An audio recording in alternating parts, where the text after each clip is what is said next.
été accordée hier, mais elle est en plein redressement judiciaire. 281 employés attendent d'être fixés sur leur sort et donc de savoir quel sera leur éventuel repreneur.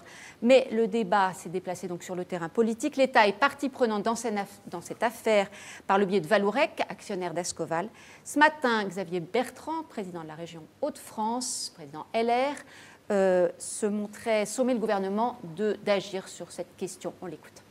C'est une chance si clairement l'État, qui est actionnaire de Vallourec, demande à Vallourec de continuer comme ils le font depuis des années, de continuer à acheter les aciers qui sortent de cette usine d'Ascoval. La question, c'est est-ce que la France a une stratégie industrielle ? Est-ce qu'on veut uniquement des start-up ? Il faut des start-up, mais moi je ne veux pas uniquement des start-up, je veux aussi garder de l'industrie. Des cols blancs et des cols bleus. On en parle dans un instant, tout ça, mais on complète avec la réaction de Bruno Le Maire, ministre de l'économie, dont le ton est d'autant plus ferme que sa marge de manœuvre semble assez limitée.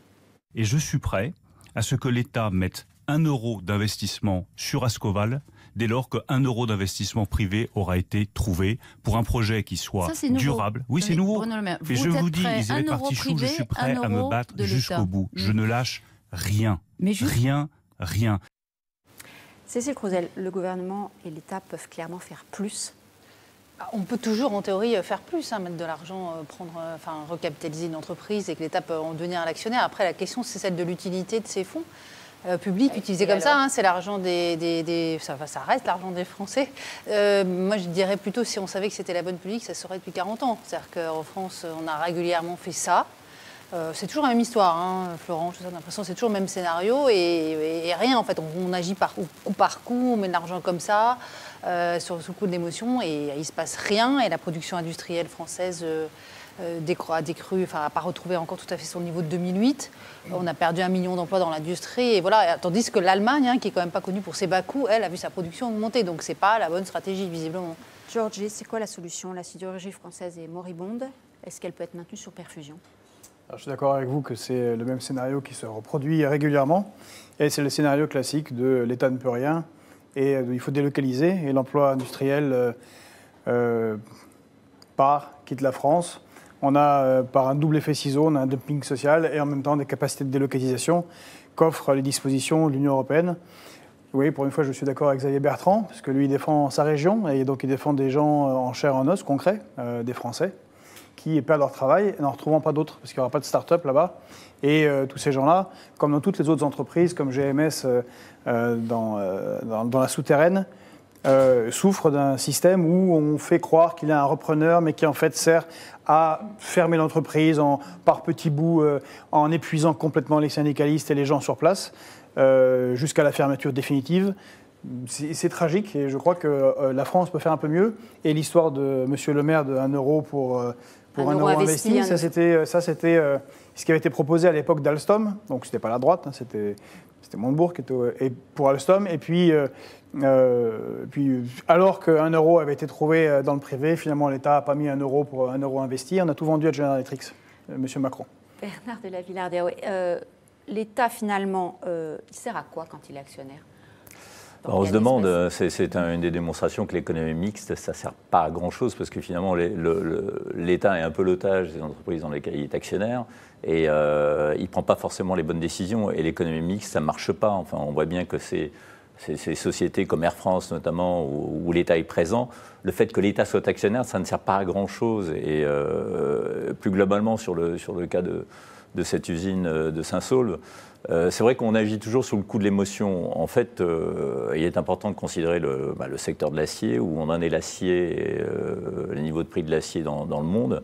Aujourd'hui, ils baissent, la demande baisse. Les Chinois ont modernisé leurs usines, ce qui fait que nos usines à nous, elles sont pas compétitives. Mais en revanche, je suis assez d'accord qu'il faudrait lancer un grand plan de réindustrialisation de la France. Et il faut s'appuyer sur les start-up, contrairement à ce que pense M. Bertrand. Yves, on le disait, il y a eu Florange, Alstom, ça va être un sparadrap pour le gouvernement? Non, mais je pense qu'on manque d'une stratégie industrielle depuis très longtemps et que cette stratégie, de toute manière, elle doit être imaginée, pensée au niveau de l'Europe. Et le problème, c'est que l'Europe, qu'est-ce qu'elle fait l'Europe? L'Europe, elle cherche à réguler le marché en interne, à faire en sorte qu'on ne se fasse pas de concurrence entre nous, qu'il n'y ait pas de concurrence déloyale entre nous, mais elle ne nous protège pas des concurrents étrangers. Ça, c'est la première des choses. Il est anormal, pas uniquement dans l'acier. L'acier n'est pas un secteur mort, c'est pas vrai. L'acier, là, de quoi on souffre aujourd'hui? On souffre du fait qu'il y ait aussi des sanctions imposées par les États-Unis, par M. Trump. Donc l'acier n'est pas complètement, c'est pas un secteur qui est en voie de disparition. Ça, c'est la première des choses. La deuxième des choses, c'est que, pourtant, moi, je suis un libéral, mais convaincu et vacciné. Eh bien, regardez ce qui se passe aux États-Unis. Quand il y a un secteur qui est en danger, quand il y a un secteur qui est défaillant, mais le premier qui arrive, c'est l'État. Regardez ce qui s'est passé avec General Motors. General Motors, c'est un libéral qui vous parle. General Motors était complètement en faillite à l'issue de la crise financière de 2008. L'État est venu à son secours. Ils ont fait le ménage. Certes, ils ont fait le ménage. Ils ont coupé le personnel. Je crois que la main-d'œuvre a été divisée par 3. Mais General Motors est reparti. Je pense que ce qui se passe, c'est qu'il faut que l'État soit là, l'État est régulateur, l'État peut aider, c'est sa fonction. L'État ne doit pas gérer. C'est ça le problème. Cécile nous disait un instant, on a vu dans les expériences passées que ça ne sert à rien. Ça ne servait à rien. Mais non, mais l'État, il ne faut pas... On a mis de l'argent dans les banques aussi, d'ailleurs. Cécile, il ne faut pas que ça soit l'État. Voilà, qui a été sauvé. C'est pour ça que l'ironie, on a mis de l'argent. Ce n'est pas l'État qui doit gérer. Évidemment qu'il doit laisser ça à des opérateurs compétents. Quand on met de l'argent, on veut gérer. Il faut qu'on mette de l'argent dans des... L'acier n'est pas un secteur mort. Si on continue à dire ça c'est mort, ça c'est mort, ça c'est mort, et que d'un autre côté on pleure parce qu'on n'a plus d'industrie, il y a une incohérence quelque part. La difficulté, je pense, c'est de savoir si l'entreprise elle est viable ou pas, c'est le secteur. General Motors, c'était une crise très particulière en 2008. On savait qu'il y a des actifs, qu'elle était viable, qu'on pouvait la relancer. Après, on a souvent mis de l'argent dans des entreprises où il n'y avait pas d'avenir, en fait, où l'outil industriel était trop vieux, où des productions qui étaient inutiles. Le cas le plus absurde, c'est quand même aussi, on fait fabriquer par Alstom à Belfort des TGV pour rouler sur des lignes on en arrive à des trucs de dingue. On sait quand même, moi pour le coup, je suis plutôt libéral. De tendance libérale, que finalement la régulation, celle qui se fait mieux, c'est par le besoin des consommateurs et c'est eux qui envoient le stimulus des produits corrects que les gens ont envie d'avoir. On ne sait pas se battre, mais pourquoi les Allemands sont dans un système libéral, ils savent se battre, les Suédois aussi, donc le problème il vient de nous. Le tissu français n'est pas complètement inadapté. Il y a l'exemple de Toyota qui fabrique les usines Toyota, le japonais Toyota qui fabrique des Yaris à Valenciennes, c'est un vrai succès. Il y a l'usine Bombardier à Valenciennes, un groupe canadien qui fabrique des voitures pour des trains. Il y a des milliers d'employés, d'ouvriers dans cette usine, que je vais avoir la chance de visiter bientôt d'ailleurs, c'est pour ça que j'en parle. Après, il y a évidemment la politique de l'État, il y a aussi la politique du dialogue social. J'ai visité les usines Chrysler à Détroit il y a quelques années. Détroit était une ville fantôme. Il y a une industrie automobile qui est reparti à Détroit. Détroit est en train de renaître. Parce que les syndicats ont accepté à un moment un certain nombre de choses, et notamment des réductions de salaire pendant un certain temps. Ils ont retrouvé depuis leur pouvoir d'achat, mais c'est un bel exemple quand même, où tout le monde fait des sacrifices, mais après c'est une politique à long terme, c'est une politique de choix, de civilisation. Et autant dans les années 80, moi, quand on fermait la sidérurgie, j'avais 20 ans, je me suis dit, oui, la sidérurgie, autant c'est mort, autant s'en libérer et laisser les pays en voie de développement reprendre cette activité. Autant aujourd'hui, je pense que l'usine doit refaire partie du paysage français. Et de la revalorisation des travails manuels, enfin voilà, il y a tout ça. Est-ce que il faut absolument réfléchir à ça. Mais pourquoi ? Ce qui est étonnant, c'est, je trouve, dans le raisonnement, c'est on dit, on veut de l'industrie, donc il faut de l'État. Actionnaire. Bien sûr, vous avez tout à fait raison. Pourquoi le raisonnement, on passe de l'un à l'autre, de l'un à l'autre ? Je trouve que l'État est actionnaire. Parce que le problème, c'est l'Union européenne. Le problème, c'est qu'on a une Union européenne où on a un marché entièrement ouvert. Comment les Allemands aussi ont monté leur production industrielle je vais vous dire, parce que écoutez, mais les Allemands, ils sont dans l'Union européenne, mais ils ont fait le programme. Non, ils ont fait un programme qui est celui de Bismarck, de la Mitteleuropa. Ils ont fait une intégration géopolitique et économique de l'Europe de l'Est et de l'Europe centrale, et ils peuvent embaucher, grâce à l'ultralibéralisme de la Commission européenne, des gens à 0,75 centimes qui viennent d'Ukraine. Qu'est-ce que vous voulez faire ? Malheureusement, c'est comme ça. Dans un système, dans un marché qui est entièrement ouvert, un salarié français qui sera à minimum à 150 euros, il sera toujours 10 fois plus cher qu'un salarié ukrainien. Mais non, mais le salaire moyen dans l'automobile allemand, c'est 2 000 euros au minimum pour un ouvrier. Donc vous dites, ne dites pas qu'ils sont à 0,75 centimes. Sauf que... Non, mais excusez-moi. On laisse Georgie terminer rapidement. Il y a un mensonge. Dans l'entreprise allemandes, ce sont des usines d'assemblage avec les ouvriers allemands qui sont payés à plus de 2000, 3500 même euros. Mais les sous-traitants et justement les aciéries qui composent les BM et les Opel sont faits dans ce pourtour qu'ils contrôlent, où vous avez maintenant, avec le traité de libre-échange entre l'Union européenne et l'Ukraine, qui roule depuis un an, des gens, 45 millions de personnes, où le salaire moyen est à 250 euros. À Vallourec, ils ne peuvent pas rivaliser, point. Et donc, c'est pour ça qu'il y a systématiquement ce dumping social qui est organisé. Et l'État peut faire s'il fait comme les Américains. Et Trump ou les autres. C'est quand il y a du coton qui est menacé par les Africains, boum, ils font un blocage. Ils font du protectionnisme. Et donc, ils protègent leurs salariés. Sauf qu'il faut que ça soit fait parce que au l'Union niveau européenne l'empêche. Mais oui, mais vous savez pourquoi? Parce qu'on a eu un commissaire européen à l'industrie qui était britannique, qui était anti-européen pendant des années et des années, et qui ne nous a pas protégés.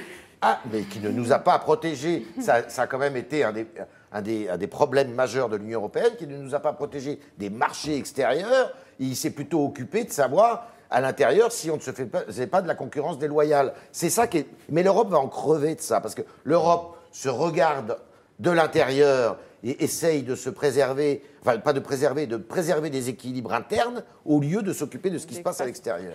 Quelques réponses à notre question Twitter qui était: l'État doit-il tout faire pour éviter la fermeture d'Ascoval? Alors vous êtes 57% à dire que oui. La majorité a estimé que oui, l'État doit se mobiliser. On peut être libéral et pour que l'État intervienne. Parmi vos réactions, j'en donne quelques-unes. Johan, l'État ne peut rien faire, ce sont les actionnaires qui décident, donc... plutôt le contraire. Nicole nous dit: les politiques ont laissé partir ou fermer presque toutes les industries et maintenant ils pourraient sauver l'aciérie. Point d'interrogation, un peu tard, dit-elle. Johan, toujours, on ne va pas tout nationaliser. L'État a d'autres obligations régaliennes. L'eau, c'est au marché de décider, pas à l'État. L'eau, L-O, le surnom de notre internaute. Et Nicole encore, quand l'État se mêle de ses industries, ça se termine toujours mal à la fin, comme nous l'a un petit peu expliqué Cécile. Je vous propose quand même d'avancer sur ce thème passionnant, on l'a vu.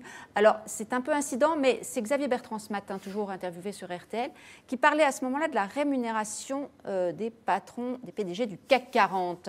Et il avait une proposition un petit peu iconoclaste, on l'écoute.